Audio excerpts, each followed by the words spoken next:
On the day that the UK voted to break away from the European Union in June last year, sterling tumbled around 12% against the dollar, from 150 down to 132. Since then, it's gone into its latest channel between about 120 and 127. If we take a look at where we are in terms of the range-bound pattern that we've had recently, that was the big drop that we saw last June. And here we are now at 125.82. But we're speaking now to Ron William from RWA, who is targeting 115. Ron, welcome. Hi there, great to be back. Look, it's really good to speak to you again, because at this time we are awaiting the signature to go on the final document to trigger the process to exit the EU. We're not quite there yet, but we do know that when it happens, the world's not going to fall apart immediately, but things could develop over a period of time. Your call at 115, just talk us through some of the charts that you brought along. Well, this has been a call that we've spoken about for some time now, pre-Brexit and post-Brexit. And remember, a lot of the signs of further bearish moves, certainly on the sterling, were already seen in the charts. And this is why looking at the charts can provide a real good lead indicator to some of these big events. Now, our first chart is on the intraday basis, just showing when the announcement actually was given that the trigger date was scheduled for the end of this month, just days from the interview that we're having today. And we had a little bit of the sell on the rumor, buy and potential buy on the fact. Let me just clarify this. This chart here is, these are 1 minute candles. Yes. And this is a one-day event. Yes, so it's a 1 minute intraday line chart, and it's just showing that we were in an uptrend. The trend actually will tell you a lot as to how the market will react to the news event itself. And this was a day that Theresa May got up and said that this is the day that we're going to go for to trigger. Exactly. Yeah. So just very recently, just in recent days. And it was on that day that we had a minor sell-off, but still a sharp reaction of about just under 1%. And so people were reacting to that, to the news. Shortly afterwards, we had a relief rally. And what I'm showing here is that there are key downside trigger levels that we need to be watching ahead of this, the actual execution of Article 50, and that is the intraday high, previous intraday high at 124.40, and then more important than that is 123.60, which is a risk level I've penciled out there from the price lows of that day. But also from a price distribution indicator I use just to show you where the real activity is in the market. And that just shows it's a real tipping point for cable on an intraday basis. That would also suggest that more selling pressure is likely to come to the market and maybe have a runaway downside projection over the next few sessions. Let's go back to the long-term picture and take your second chart, because here you start off with that Brexit vote back in June that we saw. We saw that big drop in sterling. So if we could bring up your chart that you called Bermuda Triangle. Explain what's going on here. Yes, well, it's just a pertinent phrase which I tend to use whenever the market's going sideways in a compressed triangular shaped pattern.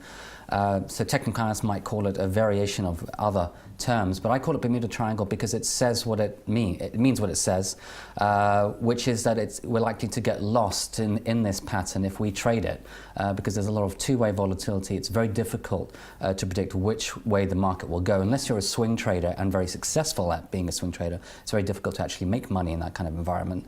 And at the moment, the Bermuda Triangle only becomes profitable once it breaks. The probabilities suggest that we break to the downside below 121, which is the bottom line side of that triangle, and that would be a continuation of the trend which has been down since Brexit, June 24th.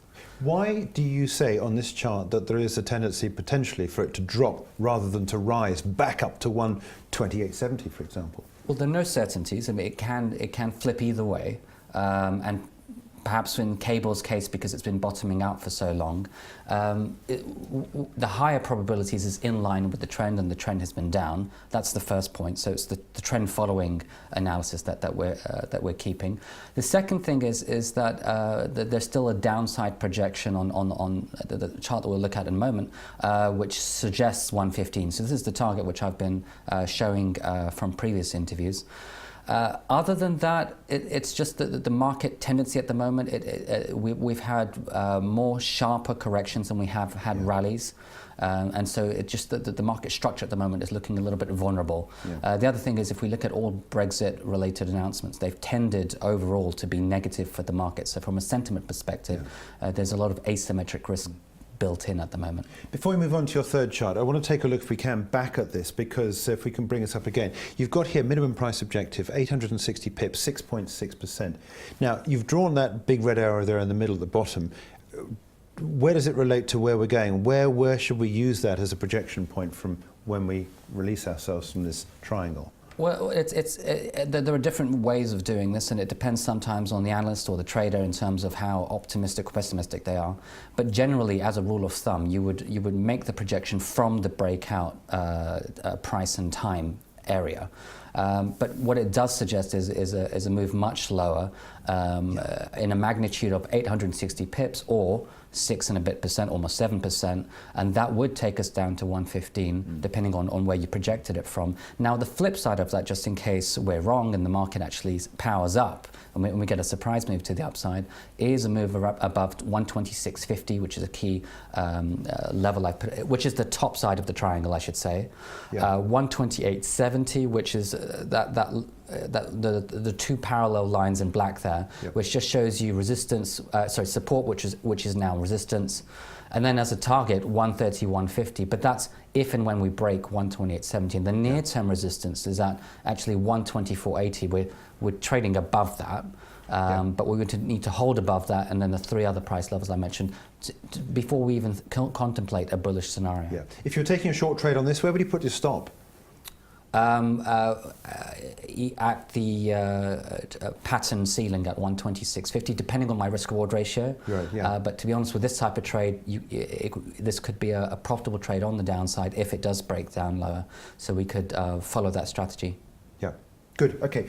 You referred to that 115 level. Let's take your third chart, where you, as you said, we've spoken about this chart before, haven't we? Yes, we have. And this is, I tried to quieten down the chart because it was a bit noisy last time we looked at it, and just to show that. Well, a few things here. One, it's a chart which we don't see that often. It's a chart going back to the 1985. We all talk about major historical levels on cable, 31-year lows, but how often have we actually seen what that low was? And it was in 1985. It was around the parity level. I'm not suggesting that we're going anywhere near that, but it's a great way to actually see why we had the break in the first place. And it's that 30-year support level around 138 and a bit, which we broke into Brexit, and that suggested further asymmetric risk. So that's the first point, that major support level breakdown. But the second point, and this is the reason why there's a price projection from my side into 115, if we look at the major historical price swings, and you can see there the big arrows I've drawn showing you the historical price swings, the average is 21%.